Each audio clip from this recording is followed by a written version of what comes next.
the intro video is refusing to play. Well, there are two people you can blame, Keith. Either Mark Zuckerberg, who's to blame for practically everything, or Steve Bannon. Who should we choose? I think the answer has got to be based on this week's news. The answer has to be Steve Bannon. That guy looks like he not only should he be in jail, but he is in jail. Yeah. And you know what's even more outrageous? What's People that? will be horrified to learn that Keith Tier, my friend and the host of That Was the Week, is about to defend this villainous character, Steve Bannon.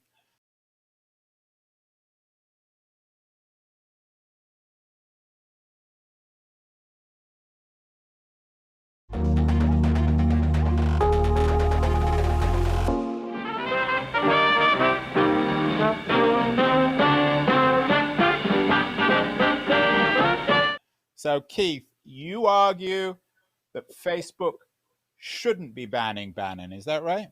Well, they're not banning him. Well, you agree with that. You're the only person, I think, in the universe who's actually supporting Mark Zuckerberg on this. Well, the test of banning opinion really comes down to it's not a test unless you really disagree with someone. If you really disagree with Bannon, I mean, even his naming means that he really should be banned. Why do you think he's called Steve Bannon? Because by definition, a man as gross looking with as gross ideas should be banned. Surely you're saying that he should be allowed to make comments on Facebook about beheading people. That should be legal. Well, what actually happened is that post was deleted, right? Well, but isn't the controversy now about Bannon putting posts on Facebook saying that the COVID guy, what's his name, the doctor who everybody loves, Father Christmas, should be beheaded, and pikes put to symbolize the terrorism of the Trump regime. This is what the Guardian said. It said Bannon appeared to endorse violence against the FBI director Christopher Wray and the infectious disease expert Anthony Fauci. And let's be honest. Anthony Fauci is the American version of Father Christmas, except a professional one, a doctor, a nice guy, white hair, blah blah, bringing us presents like the vaccine for Christmas. So he made some comments in his podcast on the 5th of November, if you and me right now said Bannon should be hung, drawn, and quartered, that would roughly be the equivalent of what he did. And by the way, this podcast is going to be on Facebook. Listens to it. They maybe some people listen to you. They certainly don't listen to me. Right. So to me, it's not a very controversial point. People say all kinds of rubbish that you don't agree with, and the introduction of banning into our culture as a method of disagreement just seems stupid to me.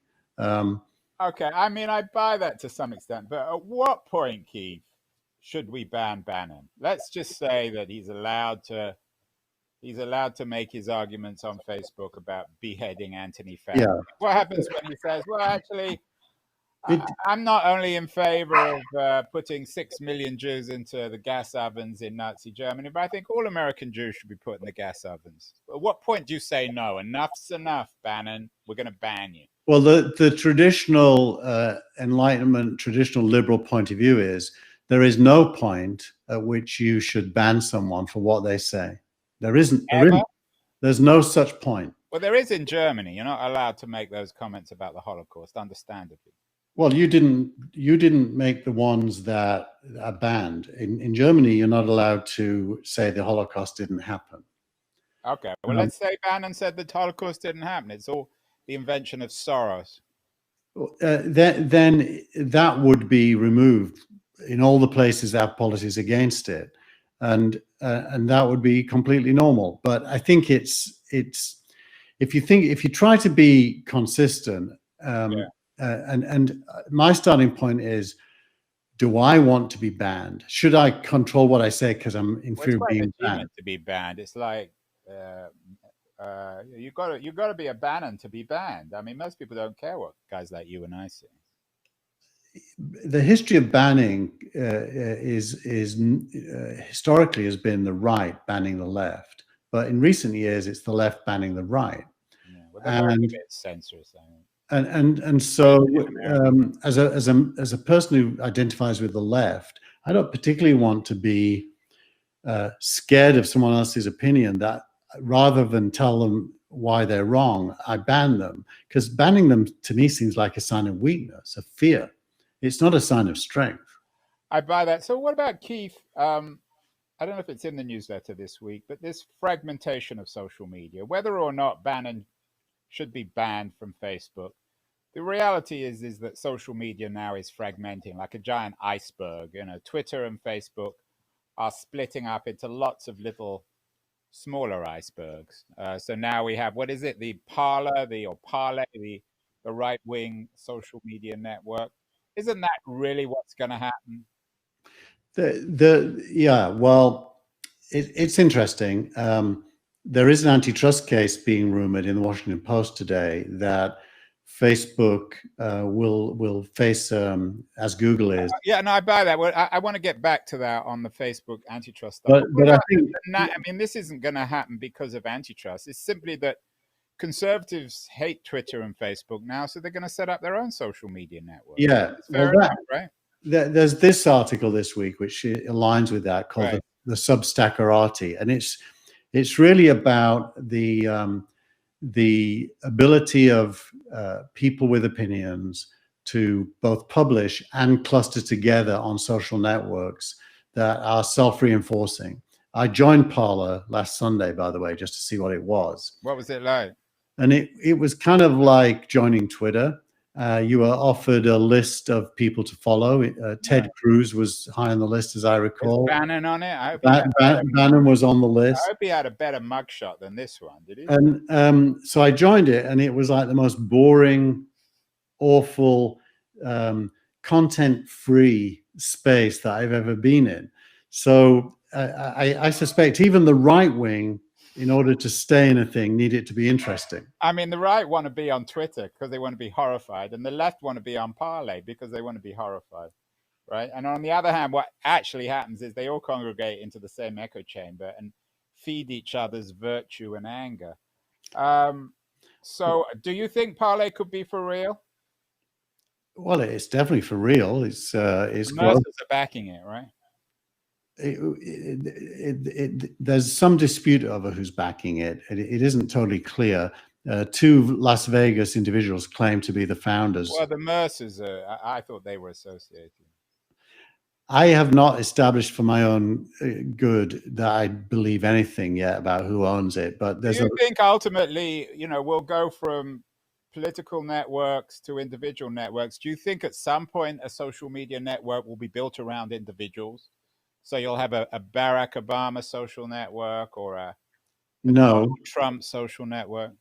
No, just because I wouldn't use the word social network, but yes, if you mean Bill Gates, by the way, is the best example of this. Bill Gates now has a media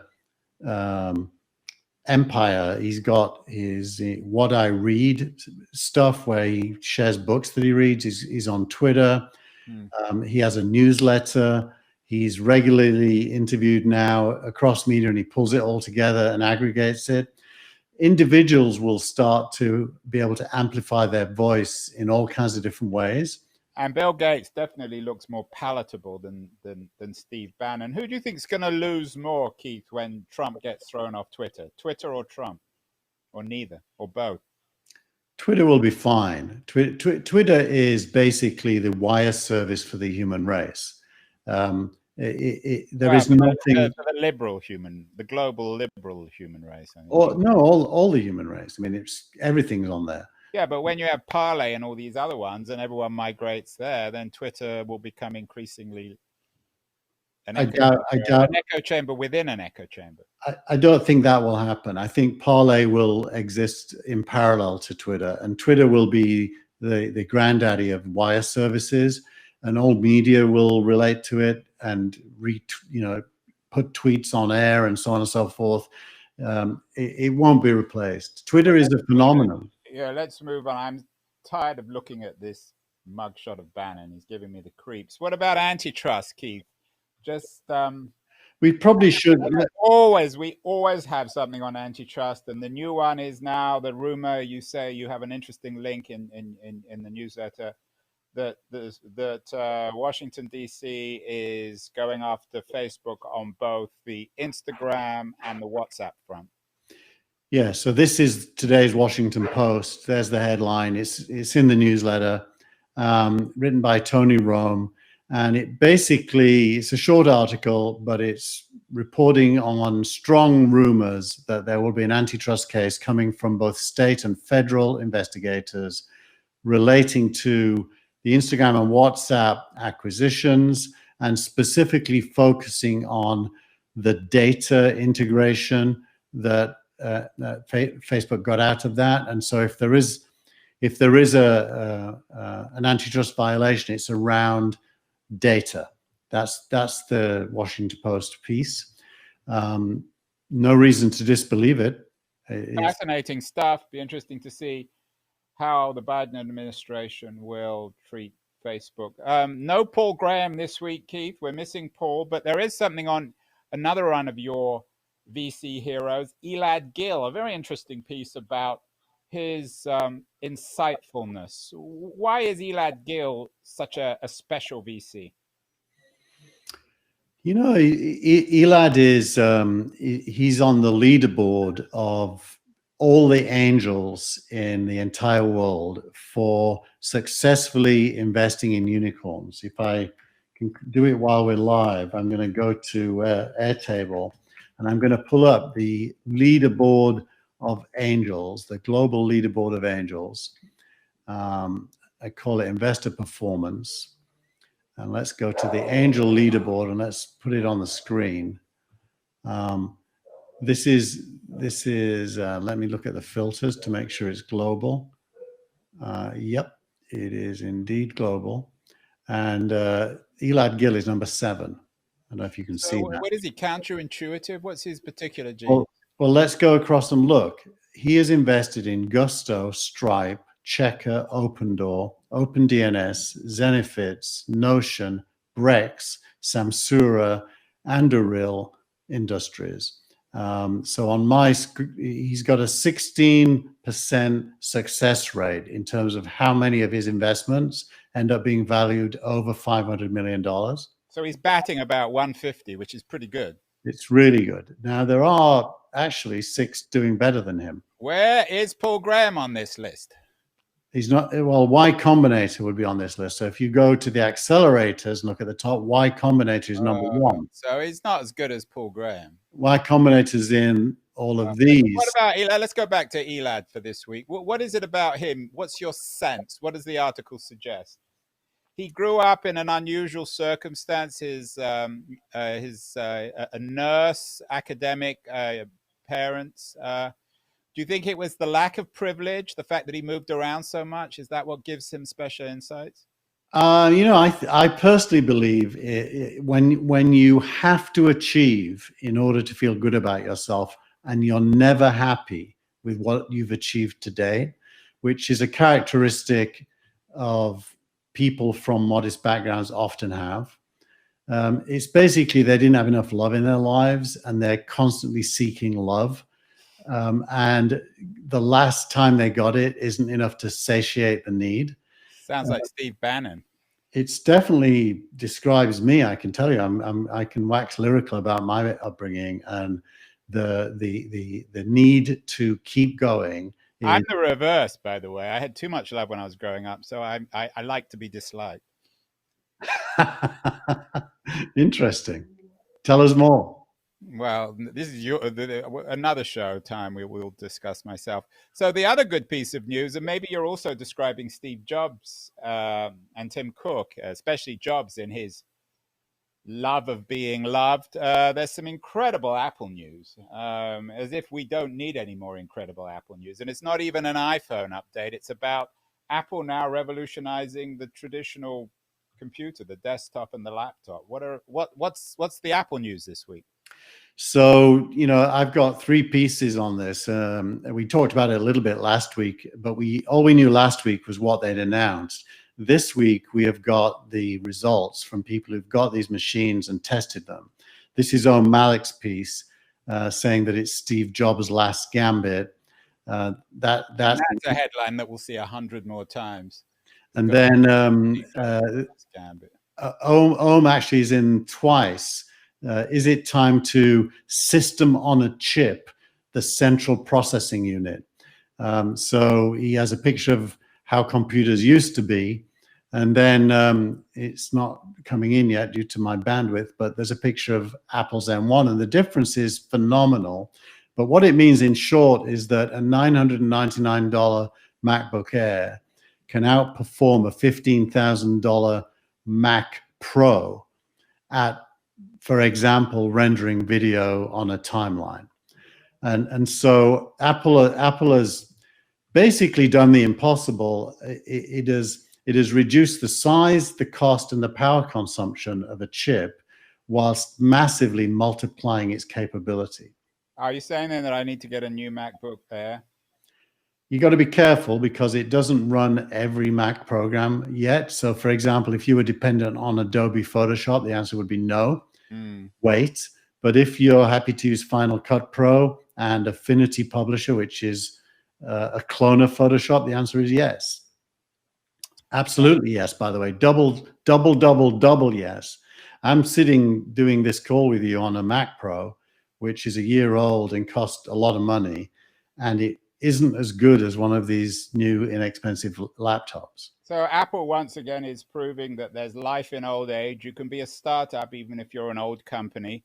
And your startup of the week this week, Keith, is not really a startup, is it? The startup of the week is a company we're all familiar with. The startup of the week is, wait for it, drum roll. Not Apple. Airbnb. They're not a startup. Well, they're a private company. By the way, they could have gone bust during the COVID pandemic. They had to both raise a lot of money and let a lot of people go, thousands. Yeah. But they survived and they're now prospering. They just reported their revenues, which are very good, and they're now filing for an IPO. And there's a great article from a publication called Protocol, which is appearing more and more in That Was the Week. Everything you need to know about the IPO.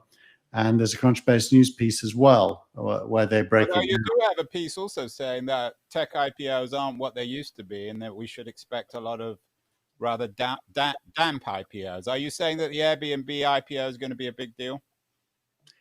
I haven't got a clue. I'm a very bad stock picker. I will tell you, Palantir and Asana, which went public recently, haven't done so well. Snowflake has gone down from its first trading price.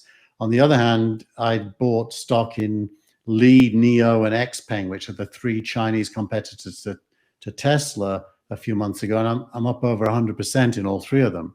Well, presumably with Airbnb, I mean, with this vaccine, surely their business will go back to relative normal by the middle of next year, won't it?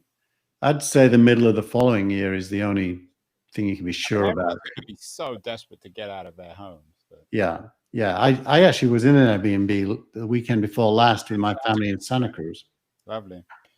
Well, let's move on to one of my favorite, new feature, podcast of the week. And these people have actually stolen my title. I'm the How to Fix guy. I wrote a book called How to Fix the Future. I put on a show called How to Fix Democracy. And now these people have the cheek to call their podcast How to Fix the Internet. Yep. I've been writing about for years. Who are these people and why should they listen? Why should we listen to the podcast, Keith? Well, there you are. It's Rainey Reitman and the Electronic Frontier Foundation. They've always been intellectual thieves. They're, I think, in the business of legitimizing intellectual theft. They've stolen my idea. Is it a good podcast though? Tell you the truth, I haven't listened to it yet. I only put it in because of the title and I knew it would irritate you. So you're putting in podcasts that you haven't listened to. I'm sure it's interesting. My old friend Brad Templeton used to be the chairman of Great guy, Brad. Of the EFF. They always do interesting stuff. Finally, my favorite thing of our show, tweet of the week by a political writer this week, Megan McArdle. What's Megan been tweeting about? So Megan is a columnist at the Washington Post. Although her tweet, one as well, an original one. Exactly, and her tweet is all about what it takes to be successful. It's a response to the Substack article, which is a great article, by the way. I urge everyone to read that one. I really enjoyed it. I was the one who actually convinced Keith to put that one in. And so she defines what it takes to be successful if you really want to use these new platforms to build credibility. And she says, basically, you have to be an absolutely voracious information consumption person, which I am every day. That's where this newsletter comes from. You need to have a very fast reaction time, which I don't. You need to have the ability to write quickly and coherently, which I kind of do. You need to have the ability to cover a broad range of topics, which I don't, and the ability to keep it up over weeks, months, years, which I don't. Most people, even most writers, just can't do it. And it made me think about my good friend Michael Arrington, because he has all of these attributes. You do too, by the way, Andrew. Yeah, but Mike Arrington looks more like Steve Bannon than I do. Yeah, you look more like John Oliver. Well, I should hope so. Yeah, I thought that this was particularly interesting in the context also of the news today that BuzzFeed are acquiring the Huffington Post, which once again suggests that these kind of new old style media companies, they're all dying again. And in the end, some other piece of crap will acquire BuzzFeed. None of these publications ever work, do they? And Ariana's been laughing all the way to the bank, but Huffington Post has always been a joke in my mind. Well, underlying what you said is something Steve Gilmore's talked about for years. The attention economy doesn't yet have a scalable business model. Advertising sucks, targeting sucks. There's only so many subscriptions you can have, and micropayments for reading, which everyone talks about, has never been implemented successfully, at least. So we're in the age of lots of media and no business model, and I think that is going to be a big question for quite a long time to come. And thinking of Steve Gilmore, he looks like a left-wing version of Steve Bannon. I wonder if the fact they have the same first name is in any way suggestive. Finally, Keith, and if Steve is watching this, he will appreciate that joke. Finally, Keith, I see you're passing the hat around. You got 5,000 subscribers, 200 of them are paying. Why aren't you on Substack? Why isn't this a Substack product? Actually, I'll show you people what you're talking about. So this is at the top of the newsletter, and it's basically a begging letter. 500 subscribers and 200 paid. And to be fully transparent, I'm the mug here because Keith's not paying me anything. I don't see any of the money from those subscribers. Exactly. Well, so, this is a good example of trying to figure out a business model. I think newsletter subscriptions is a business model. Some people are doing very well from it. But there's a few. I mean, it's always the winner take all. So you've got people like Heather Cox Richardson, you've got Andrew Sullivan, you've got a few other people who are well known and making all the money, but there's no middle class on Substack, is there? There isn't. And I think in order for there to be, it will require an aggregation that's good enough. Medium, in a way, is doing this. Medium is making money now, and Medium is an aggregation of all kinds of people who write. Is it making money, Medium? It is, yeah. Wow. Well, that we should that's a subject for another show. That was the week that was November the 19th. We barely mentioned Paul Graham. We didn't mention Donald Trump. But we talked a lot about Facebook and Mark Zuckerberg and Antitrust, and we'll be back again next week for That Was the Week. Thank you.